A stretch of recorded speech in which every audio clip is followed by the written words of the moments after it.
वो कहता है कि purchase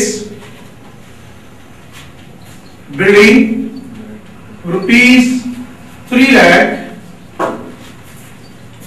debited to purchase account. Building purchase की है, गलती से परचेज को डेबिट कर दिया गया। पहली बात एंट्री पास की होनी चाहिए थी। दूसरी बात उसने गलत एंट्री क्या पास की है। जब दो एंट्रीज पास कर लेंगे, इसको हम दोनों को कंपेयर करके रिजल्ट के तौर पर तीसरी एंट्री पास करेंगे। बिल्डिंग परचेज की है, एंट्री पास होनी चाहिए थी बिल्डिंग डेबिट ₹3 लाख से, और बिल्डिंग परचेज की हमारे पास से कैश चल है, कैश क्रेडिट ₹3 लाख से, ये एंट्री पास होनी चाहिए थी। अब जो उसने गलती की है, जो उसने गलत एंट्री पास की है, उसी गलत एंट्री को भी हम पास कर दें। कहते हैं डेबिटेड टू परचेज अकाउंट, उसने जो डेबिट कर दी है परचेज को डेबिट कर दी है, हम परचेज को डेबिट कर देंगे। और क्रेडिट के बारे में उसने आपको एंट्री के बारे में मेंशन नहीं किया। एंट्री के अंदर सिर्फ आपको गलत चीज बताएगा कि ये गलत है, जो चीज करेक्ट होगी उसके बारे में आपको एंट्री में जिक्र नहीं करेगा। उसने आपको ये तो बता दिया कि गलती से परचेज को डेबिट की है, लेकिन हमें ये नहीं बताया कि क्रेडिट किसको की है। जब क्रेडिट के बारे में वो तस्करा नहीं करता, तो जिसको क्रेडिट होना चाहिए होता है उसी को ही क्रेडिट किया। क्रेडिट साइड पर कोई गलती नहीं है। कैश को क्रेडिट होना चाहिए था, कैश को ही क्रेडिट किया, इसमें किसी किस्म की कोई गलती नहीं है। अब ये एंट्री पास होनी चाहिए थी, ये गलती से बात की गई है। अब इन दोनों एंट्रीज को मद्देनजर रखते हुए हम अपने रिजल्ट के तौर पर तीसरी एंट्री पास करेंगे, जो इस एंट्री को करेक्ट करने के लिए होगी। बिल्डिंग को डेबिट होना चाहिए था, जो उसने एंट्री पास की उसने बिल्डिंग को डेबिट नहीं किया। जब बिल्डिंग को डेबिट होना चाहिए था, जो उसने एंट्री पास की उसने बिल्डिंग को डेबिट नहीं किया। अगर हम बिल्डिंग को डेबिट कर दें तो बिल्डिंग करेक्ट हो जाएगी, तो बिल्डिंग को डेबिट हो जाएगा। जो उसने एंट्री पास की उसने बिल्डिंग को डेबिट नहीं किया, बिल्डिंग को डेबिट नहीं किया, हम इसकी करेक्शन के लिए बिल्डिंग को डेबिट कर देंगे ₹3 लाख से।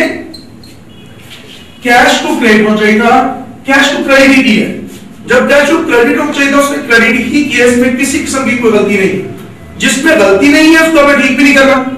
और परचेज को उसने गलत डेबिट की है, जिसको गलती से डेबिट करेगा उसके इफेक्ट को कैंसिल करने के लिए क्रेडिट कर दिया जाएगा। आप रेक्टिफिकेशन की सिर्फ एक एंट्री पास करेंगे, बिल्डिंग डेबिट और परचेज क्रेडिट, ये दोनों एंट्रीज रफ में आपकी सपोर्ट के लिए। नेक्स्ट एंट्री देखिए,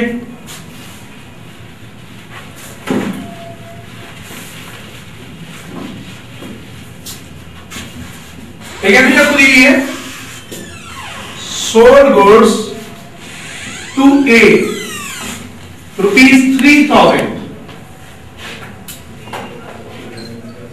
debited to B account. Sold good ₹3,000 to A को ₹3,000 की गुड सेल की है, डेबिटेड टू बी को डेबिट कर दी है। हमने पहले देखा एंट्री पास क्यों नहीं चाहिए थी। जब गुड सोल्ड की ए को एंट्री पास होनी चाहिए थी ए डेबिट और सेल क्रेडिट। ए को सेल की है, ए डेबिट और सेल क्रेडिट ₹3,000 से ये एंट्री पास होनी चाहिए थी। जो गलती की है उसको भी पास करेंगे। Wrongly debited to the account of B, गलती से उसने बी को डेबिट कर दी है। हमें ये नहीं पता कि क्रेडिट किसको की है। जब आपको ये नहीं पता क्रेडिट किसको की है, तो जिसको क्रेडिट होना चाहिए था बेसिकली उसी चीज को क्रेडिट की है। सेल को क्रेडिट होना चाहिए था, नहीं पता किसको क्रेडिट की है, उसका मतलब है कि उसने सेल को ही क्रेडिट, किसने कोई गलती नहीं की। अब इसको करेक्ट करने, ए को डेबिट होना चाहिए था और ए को उसने डेबिट नहीं किया। जब ए को डेबिट होना चाहिए था, जो उसने एंट्री पास की उसने ए को डेबिट नहीं किया, हम ए को डेबिट कर देंगे, ठीक हो जाएगा। सेल को क्रेडिट होना चाहिए था, क्रेडिट ही किया, इसमें किसी किस्म की कोई गलती नहीं है, इसको ठीक नहीं करना। बी को गलत डेबिट की है, जिसको गलती से डेबिट करेगा उसको ठीक करने के लिए क्रेडिट कर दिया जाएगा। ऐसी गलती जब एक पर्सन की जगह पर दूसरे पर्सन का नाम लिख दिया जाए, ये वो एरर है जिसको कहा जाता है एरर ऑफ कमीशन। ऐसी गलती जब एक नाम की जगह पर दूसरा नाम कर दिया जाए, एक को डेबिट होना चाहिए था, बी को डेबिट की है, या एक को क्रेडिट होना चाहिए था, बी को क्रेडिट कर दी है। जब नाम की गलती होती है, ऐसी एरर्स जिसमें नेम की मिस्टेक की होती है, वो एरर ऑफ कमीशन कहलाती है। उसके बाद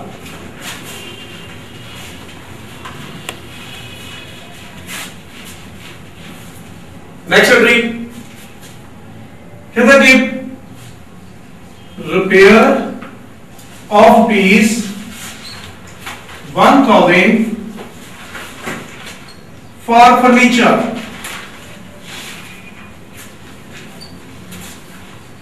wrongly debit to furniture account।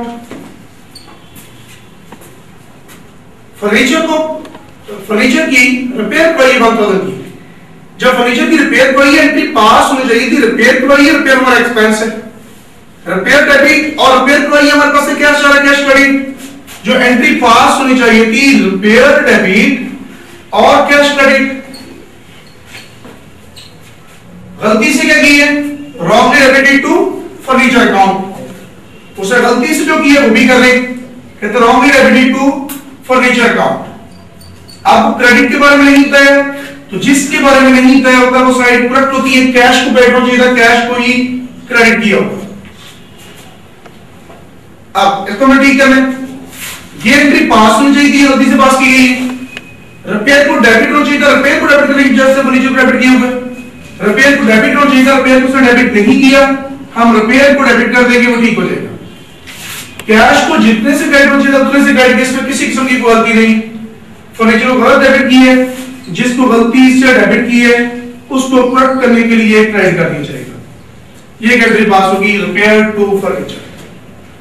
ऐसी गलती जिसमें एक्सपेंस की जगह पर एसेट लिख दिया जाए या एसेट्स की जगह पर एक्सपेंसेस को लिख दिया जाए। यहां पर रिपेयर क्रेडिट हो चाहिए था, रिपेयर को डेबिट करने की बजाय उसने फर्नीचर को डेबिट कर दी। एक्सपेंस को डेबिट होना चाहिए था, उसने एसेट को डेबिट कर दी। जब आपको एसेट की जगह पर एक्सपेंस डेबिट कर दे या एक्सपेंसेस की जगह पर गलती से एसेट डेबिट कर दे, वो गलती एरर ऑफ प्रिंसिपल कहलाती है। प्रिंसिपल्स की एरर, जब ऐसी को गलती की जाए कि एक्सपेंस को डेबिट होना चाहिए, जैसे यहां पर देखिए रिपेयर को डेबिट होना चाहिए था, रिपेयर एक्सपेंस है, रिपेयर एक्सपेंस को डेबिट होना चाहिए था और उसने फर्नीचर एसेट को डेबिट कर दी।